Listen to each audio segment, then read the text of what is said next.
One afternoon this spring, my daughter called to say she didn't want to complete her homework. Now, this wasn't adolescent laziness. She was disturbed by what she was being asked to do, which was pretend you are a slave who has decided to escape from Louisiana to Chicago. Go on Google Chrome and find the distance you have to travel and map an escape route for you and your family. The assignment was adapted from an online curriculum, Escape from Slavery. And the more I learned about the assignment, the more angry I became. Pretending to be an enslaved person is not an emotionally neutral experience.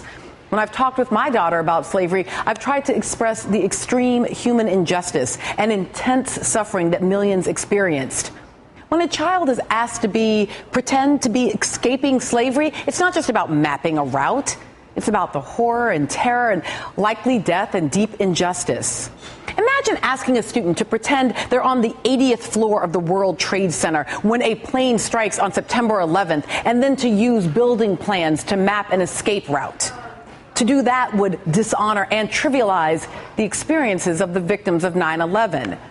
Also, it's important to appreciate how discussions of slavery are fraught for African American students in predominantly white classrooms. We are directly related to men and women who are held in intergenerational chattel bondage in this country. This is not a theoretical exercise.